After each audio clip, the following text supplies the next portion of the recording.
Pemirsa, ada apa di balik pertemuan Presiden Jokowi dengan 6 ketua umum partai politik malam hari ini? Apakah betul ada upaya dari Presiden Jokowi untuk menyatukan 6 partai untuk membentuk koalisi besar? Saya akan membahasnya bersama dengan Wakil Ketua Umum Golkar Nurdin Halid, Wakil Ketua Umum PKB Jazilul Fawait, dan juga Direktur Eksekutif LSI Jayadi Hanan. Selamat malam, Bang Nurdin, Bang Jazilul, dan Mas Jayadi. Selamat malam. Assalamualaikum warahmatullahi wabarakatuh. Waalaikumsalam. Tampaknya baru bergabung Bang Nurdin dan Mas Jayadi ya. Oke, Bang Nurdin, ada apa di balik pertemuan malam ini Presiden Jokowi dengan 6 ketua umum partai politik termasuk dengan Ketua Umum Golkar? Ya, saya kira pertemuan malam ini di samping silaturahmi halal bihalal berkaitan dengan Hari Raya Idul Fitri, tentu juga akan ada pembicaraan khusus menindaklanjuti daripada pertemuan pada waktu yang lalu di rumahnya Partai Amanat Nasional, yaitu ikhtiar wacana untuk membentuk daripada koalisi besar, koalisi kebangsaan. Nah, insya Allah mudah-mudahan malam ini bisa diwujudkan itu, sehingga kalaupun tidak bisa, maka akan ada koalisi, tetap koalisi kebangsaan, di mana mungkin KIB dalam hal ini minus P3 itu bergabung dengan koalisi Indonesia Raya, maka itu juga masih termasuk koalisi besar, karena minus P3 yang sudah menyatakan diri bergabung dengan PDIP. Saya kira pembicaraan malam ini juga sangat menentukan daripada koalisi-koalisi ke depan. Tapi saya yakin bahwa insya Allah mudah-mudahan pasangan calon presiden ini tidak hanya 2 pasangan, tetapi 3 pasangan, sehingga memberi ruang yang cukup, memberi kesempatan seluas-luasnya kepada masyarakat, atau ada beberapa pilihan yang diberikan kepada pemilik kedaulatan rakyat, yaitu rakyat itu sendiri. Demikian. Baik. Oke, Bang Nurdin, Mas Jayadi sekarang sudah bergabung juga Bang Jazilul. Bang Jazilul, selamat malam. Malam, gimana Zilvia? Apa kabar? Sudah jelas ya suara saya, Bang Jazilul, kabar baik. Bang Jazilul, benar tidak sih dalam pertemuan Presiden Jokowi dengan 6 ketua umum parpol malam ini itu untuk membahas kelanjutan dari rencana koalisi besar?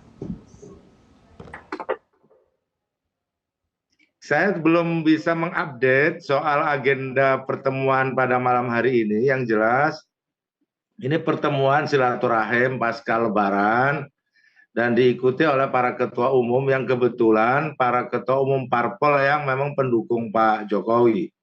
Saya tidak berani berspekulasi apakah ini kepentingannya untuk koalisi besar atau setidaknya membangun kekompakan untuk agar sisa masa jabatan Pak Jokowi ke depan tetap partai-partai fokus untuk membantu dan bekerja agar pemerintahan Pak Jokowi pada akhir ini atau di limit-limit akhir ini juga mendapatkan kepercayaan yang tinggi dari publik, dan itu sudah terkonfirmasi bahwa tingkat kepuasan publik sampai hari ini masih tetap tinggi kepada Pak Jokowi, dan tentu ini juga hasil kerja dari partai-partai pendukungnya. Nah, pertemuan pada malam hari ini karena ada dalam suasana Pilpres, maka bisa semuanya publik bisa menilai ini juga untuk kepentingan Pilpres.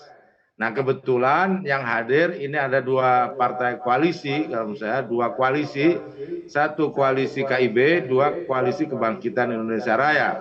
Sedangkan koalisi Perubahan dan Persatuan tidak ikut di sana setahu saya, kecuali perwakilan dari Nasdem hadir, maka lengkaplah ada perwakilan dari 3 partai koalisi atau 3 kubu koalisi yang ada. Nah, itu juga baik karena memang semua atau publik berharap pemilu 2024 itu berlangsung aman, tertib, dan damai. Baik, cuman hanya Bang ada Jazilul, yang beda versi saja. Oke, karena justru yang hadir adalah KIB dengan KIR, maka ini muncul dugaan bahwa apakah ini karena membahas Pilpres 2024. Dan kalau memang betul, kita akan lihat ya nanti hasilnya apakah betul ada koalisi besar atau tidak. Apakah memang PKB bersedia bergabung bersama koalisi besar ini? Kan PKB sudah akrab gitu ya, sudah semakin akrab dengan Gerindra dengan koalisi Kebangkitan Indonesia Raya. Tentu seperti saya sampaikan juga PKB bahwa format koalisi besar sampai hari ini juga belum ditemukan seperti apa formulanya. Sebab apa? Sebab semakin besar anggota koalisi, di situ juga harus bicara soal visi, platform, portofolio, dan itu juga bukan hal yang gampang di dalam politik. Jadi bisa jadi mengalami kerumitan. Tetapi PKB pada dasarnya setuju saja pada ide dasarnya bahwa Pilpres 2024 harus berlangsung secara aman. Saya sampaikan sekali lagi Mbak Zilvi, yang berbeda itu soal cara pandang. Apakah Pilpres 2024 akan diikuti oleh 2 kubu saja atau 3? Ada sebagian dari partai-partai seperti Pak Nurdin Halid tadi bicara soal 3 kubu lebih bagus, dan itu PKB juga satu pandangan. Namun ada partai-partai yang lain inginnya 2 kubu saja supaya cepat selesai. Menurut saya bukan soal cepat selesai, bukan soal 3 kubu, tetapi semua masyarakat berharap demokrasi berlangsung fair play, demokrasi sesuai dengan apa yang diharapkan rakyat, dan sekaligus partisipasi makin meningkat. Ya. Tapi kalau hanya 2 kubu, saya yakin partisipasi tidak terlalu meningkat ya, kecuali kubunya nanti kubu perubahan dan kubu tidak perubahan. Baik, oke. Siapa sih sebetulnya yang menginginkan hanya 2 kubu saja? Mas Jayadi, Anda membaca pertemuan malam ini tuh untuk apa? Betulkah untuk mengerucutkan supaya nanti ada duet Ganjar Prabowo saja, supaya bisa hanya 2 kubu yang tersaji untuk Pilpres 2024. Boleh dijawab nanti Mas Jayadi dan juga yang lain. Kita jeda terlebih dahulu, pemirsa. Prime Time News kembali saat lagi.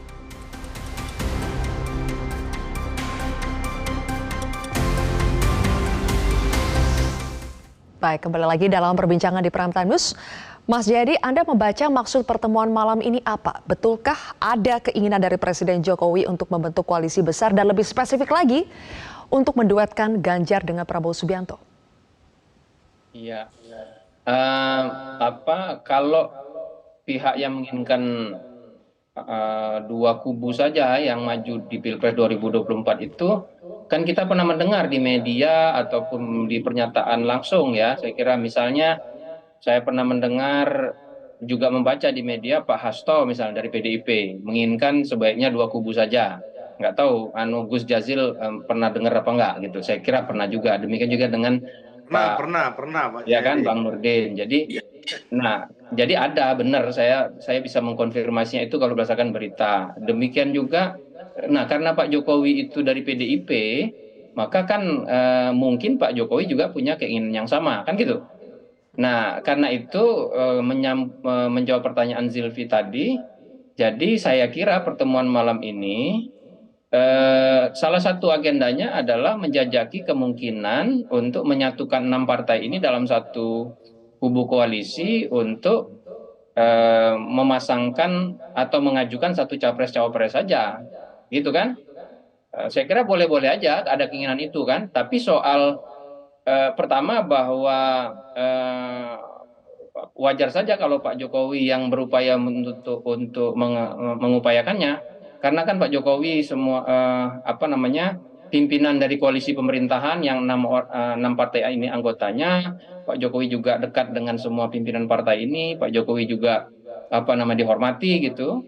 Tapi jangan lupa bahwa partai-partai ini kan punya jalan pikiran masing-masing juga, punya perhitungan-perhitungan masing-masing. Memang di tujuan dalam akhirnya Mas Jayadi menurut Anda disatukan 6 parpol ini untuk apa? Untuk mengusung Ganjar Prabowo kah?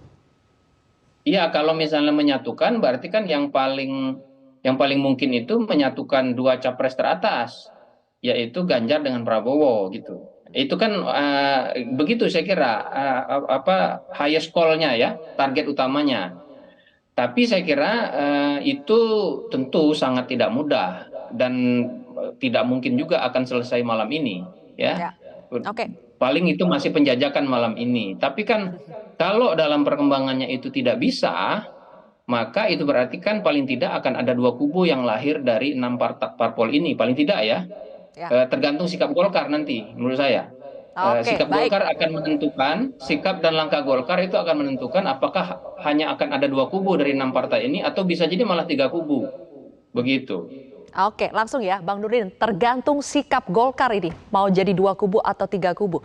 Bang Nurdin, memangnya Golkar mau untuk bergabung dalam koalisi besar atau sekarang kecenderungannya bukannya ingin merapat ke koalisi Indonesia Kebangkitan Indonesia Raya bersama dengan Prabowo dan juga Caimin? Mbak Selvi, dalam politik segala kemungkinan bisa terjadi. Tapi yang paling penting adalah bagaimana kedaulatan oleh rakyat itu bisa dilaksanakan secara maksimal. Nah, syukurlah saya sama dengan Gus Yus tadi, sama pandangan saya, sebaiknya 2, 3 pasangan. Oleh karena itu, terlalu sulit dan terlalu rumit untuk direkayasa menjadi hanya 2 pasangan calon. Kenapa rumit dan sulit sekali? Karena Pak Prabowo sudah pasti hendak menjadi calon presiden. Kalaupun dia turunkan menjadi cawapres, itu. Pak Erlangga itu juga sudah ditetapkan oleh Munas Golkar menjadi calon presiden. Diturunkan paling cawapres. Nah, Caimin juga ditetapkan jadi calon presiden, paling cawapres. Jadi serumit sekali kalau mau dijadikan direkayasa hanya 2 calon. Nah, karena PKB dengan Golkar sudah sepaham bahwa sebaiknya 3 pasangan, ya Gus Jus kalau bisa nanti kalau mereka itu yang bergabung, kita aja bergabung berdua, udah cukup itu. Nah, siapa presidennya, Pak Erlangga atau Caimin, silakan berdua bicara sehingga tidak hanya 2 pasangan, karena cukup Golkar dengan PKB cukup. Nah, kebetulan kita udah sama, jangan sampai 2 pasangan itu harus kita cegah demi pencerahan demokrasi rakyat, demi kepentingan kedamaian, ketenangan, pemilihan berlangsung bebas, langsung dan rahasia, dan rakyat banyak ruang, banyak kesempatan, ada beberapa alternatif, tidak hanya 2 pilihan, dan itu juga untuk mengurangi daripada gesekan-gesekan yang kita tidak harapkan seperti yang terjadi pada waktu yang lalu. Ya, oleh karena itu maka kalau 3 pasangan maka itu akan ada pilihan-pilihan yang bagus untuk rakyat, dan itu sekaligus mencerahkan demokrasi rakyat, sekaligus kita menyatakan bahwa rakyat betul-betul yang berdaulat. Itu pendapat saya, Mbak Silvi. Baik, oke. Bang Jazilul, kan Erlangga akan bertemu dengan Caimin lagi ya. Ini apa sih yang mau dibahas? Apakah soal kemungkinan Golkar bergabung dengan koalisi KIR? Ya Mbak Silvi, besok memang DPP PKB dan DPP Partai Golkar, Pak Nurdin Halid juga kemungkinan hadir besok halal bihalal. Dan ini karena di musim Pilpres tentu akan ada tipis-tipis maupun tebal-tebal membahas soal Pilpres. Nah yang jelas Pak Jayadi tadi berpikir simpel saja seakan-akan nanti 2 atau Pak Ganjar dengan Pak Prabowo selesai di sana. Padahal kalau hitung lebih rinci, ketua umum yang saat ini bertemu dengan Pak Presiden, itu kalau dibagi itu cukup untuk 3 pasangan sebenarnya. Jadi tawaran Pak Nurdin Halid tadi tentu PKB berterima kasih Pak Nurdin, meskipun kami harus menghormati apa yang telah kita bangun bersama dengan Partai Gerindra yang sampai hari ini kami menunggu keputusan dari Pak Prabowo dan Gus Muhaimin siapa bakal calon presiden dan wakil presiden. Atau atau kita bertiga aja cukup tuh. Bukan cukup, lebih dari cukup Caimin, Erlangga, Pak Prabowo berunding. Capresnya Pak Prabowo, cawapresnya tinggal berunding 4 mata antara Caimin dengan Pak Erlangga, selesai urusan. Sebenarnya dari cara pandang yang simpel itu mudah saja, tetapi Pak Nurdin Halid juga perlu ketahui kami membangun koalisi dengan Gerindra sudah 1 tahun Pak Nurdin, dan itu belum juga selesai. Dan Anda juga membangun koalisi Indonesia Baru yang juga hampir bubar. Nah oleh sebab itu sebenarnya pikiran Pak Nurdin Halid tadi itu juga bisa menjadi bagian dari jalan keluar, bagian dari solusi gitu. Betapa memang membangun koalisi itu mudah, tetapi menentukan siapa capres cawapresnya tidak mudah itu Mbak Silvi. Faktanya begitu. Pasti. Nah kalau kemudian Pak Jayadi tadi karena ini ada di istana, terus kemudian sangat simpel bisa, ya mungkin saja karena politik memang mengandung semua kemungkinan. Namun di sana ada 3 kubu sebenarnya. Kalau kita potret ya, yang saat ini berkumpul itu ada 3 kubu. Oke, menarik untuk dibahas lebih jauh ya. Kalau seandainya nanti Golkar keluar dari KIB kemudian merapat ke KIR, cawapresnya siapa? Ini kan jadinya duel ini. Darinya duet bisa jadi duel antara Erlangga dengan Caimin ya. Apalagi nih Bang Jazilul, kader PKB Gus Yakut mengatakan skenario di awal itu bisa jadi beda dengan di ujung. Kita akan bahas lebih jauh. Baik, kembali lagi di Prime Time News. Pemirsa, kami sambil putarkan ya ketika ada pertemuan antara Erlangga dengan Prabowo. Kader dari PKB yang juga Menteri Agama Gus Yakut ini merespon di Instagram. Kita putarkan dulu seperti apa responnya. Nah ini dia, jika beliau berdua berpasangan pada Pilpres 2024 nanti, saya kok merasa kontestasi akan sangat kompetitif. Dan ini akan sangat baik untuk demokrasi dan menjanjikan bagi Indonesia yang raya ini. Politik memang dinamis, kadang apa yang sedari awal diskenariokan berbeda di ujung. Bang Jazilul, ini kode atau gimana sih PKB bisa legowo nggak kalau misalnya nanti Prabowo bukan sama Gus Imin tapi malahan sama Erlangga? Ya tentu pengurus PKB, anggota partai PKB boleh memberikan input dan masukan serta pandangan. Namun kita ketahui bahwa keputusan akhir itu ada di tangan Gus Muhaimin. Dan Gus Muhaimin menyampaikan untuk urusan pasangan capres-cawapres itu ada di tangan Pak Prabowo dan Gus Muhaimin. Dan belum ada nama lain yang dibahas di mejanya Pak Prabowo dan Gus Muhaimin. Jadi apa yang disampaikan oleh kader PKB tadi, saya pikir itu hal-hal yang wajar saja. Namun pada akhirnya yang memutuskan adalah Gus Muhaimin. Jadi kita nggak usah khawatir dengan apapun pendapat orang. Dan saat ini memang musim spekulasi-spekulasi dan pikiran-pikiran seperti itu gitu. Dan tidak tertutup buat PKB, apalagi PKB partai yang sangat demokratis. Semuanya boleh untuk menyampaikan pikirannya, namun ingat bahwa konstitusi partai menyatakan semua kebijakan akhir ada di ketua umum. Saya pikir ini penting untuk kita pegangi kepada seluruh partai anggota PKB, dan saya juga berharap kedisiplinan cara berpikir ataupun cara melangkah kepada kader-kader dan para pengurus PKB dari tingkat bawah sampai atas. Saat ini kita sedang berjuang untuk menyusun koalisi, sekaligus kita berjuang untuk tetap mengikuti apa menjadi mandat muktamar, yaitu mengusung Gus Muhaimin menjadi calon presiden maupun wakil presiden di Pilpres 2024.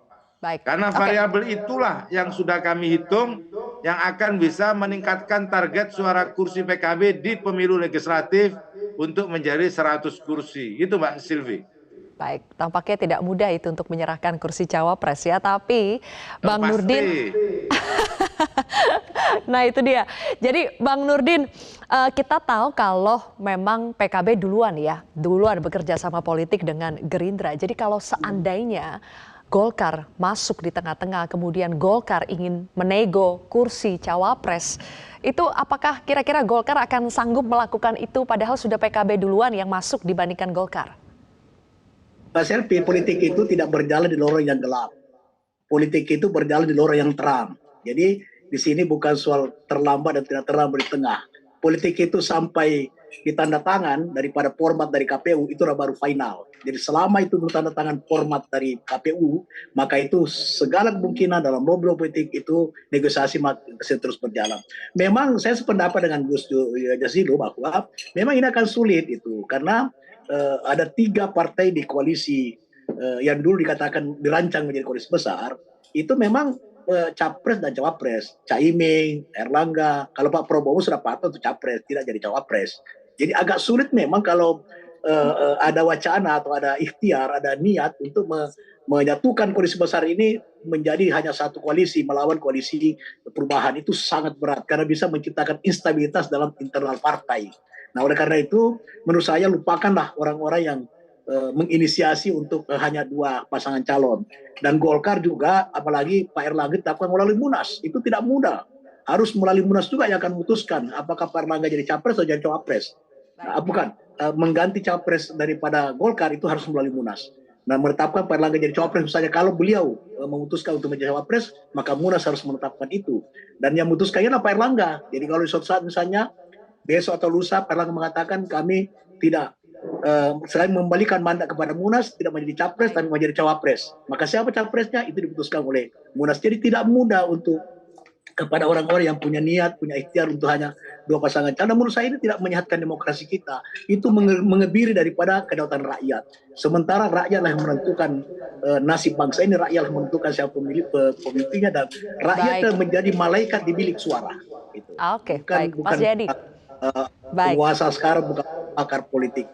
Jadi Gus Jasilu saya titipkan saja kalau memang mereka-mereka itu mau bergabung di sini, nah kita menjadi pahlawan, gabungkan antara Caimin dengan Erlangga, selesai urusan capres. Oke, baik. Mas Jayadi, tidak mudah ya menggabungkan dari 6 parpol menjadi satu koalisi besar, tidak mudah juga untuk mencari cawapres, dan tidak mudah juga untuk membangun koalisi yang betul-betul solid sampai akhir. Jadi situasinya saat ini sepertinya agak stuck, Mas Jayadi. Apa yang bisa memecah kebuntuan koalisi ini? Saya kira tidak stuck ya, asal kita tidak mencoba seperti kata Pak Nurdin tadi, dibiarkan saja mengalir gitu. Itu kalau itu yang kita lakukan, maka tidak stuck kita. Misalnya ya, aspirasi rakyat yang tertangkap melalui survei-survei yang kredibel itu kan terlihat bahwa aspirasi rakyat itu mengerucut ke sejumlah nama, minimal 3 kan gitu. Satu, aspirasi partai-partai itu kan misalnya di kubu yang 6 partai ini minimal ada 3 calon presiden di situ, minimal ya. Ada Pak Prabowo, ada Pak Ganjar, ada Pak Erlangga, minimal ya. Gus Muhaimin sebetulnya calon presiden juga, tapi tampaknya lebih fleksibel gitu kan.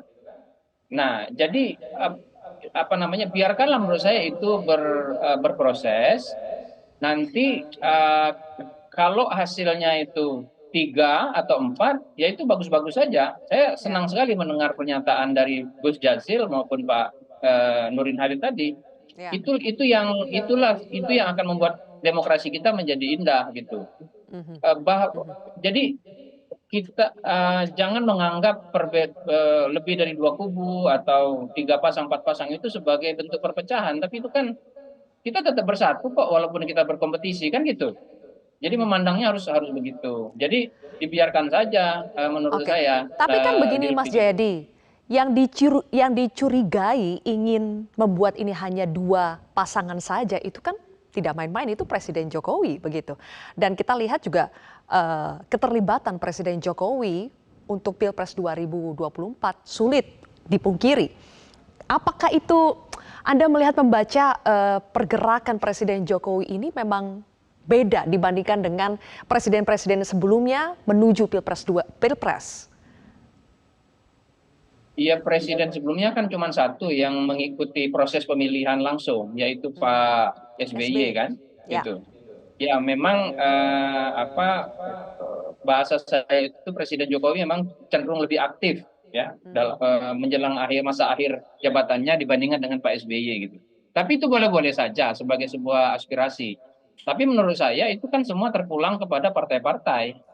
Karena jangan lupa partai itu kan dalam pemilu serentak seperti sekarang ini punya dua target besar yang kalau bisa mereka menangkan semuanya, yaitu memenangkan capres cawapres yang mereka usung dan memenangkan partai masing-masing. Bahkan tadi kalau mendengar yang disampaikan oleh Bang Nurdin, ada satu lagi tugasnya, menjaga agar internal stability di partai tetap terjaga kan gitu. Jadi memang tidak mudah untuk menyeimbangkan antara 3 hal itu. Maka sekali lagi kalau saya lihat mengupayakan 2 pasang boleh, mengupayakan yang lain juga boleh, tapi dua pasangan jangan sampai boleh Pak Jayadi. 2 pasangan jangan sampai boleh terjadi, itu jangan sampai itu. Jadi ya, kalau itu bisa pakar juga, para pakar politik, para konsultan survei justru lebih banyak yang ikut survei juga menguntungkan itu. Iya, yang bisa membuat itu menjadi tidak terjadi adalah partai-partai. Karena kalau dari survei tuh aspirasinya ke 3 atau 4 pasang. Baik, kita sama-sama lihat bagaimana nanti dinamika politik yang masih akan terjadi pastinya. Terima kasih sudah bergabung bersama kami, Bang Nurdin Halid, Bang Jazil Fawait, dan juga Mas Jayadi Hanan. Terima kasih sudah bergabung bersama kami di Prime Time News hari ini.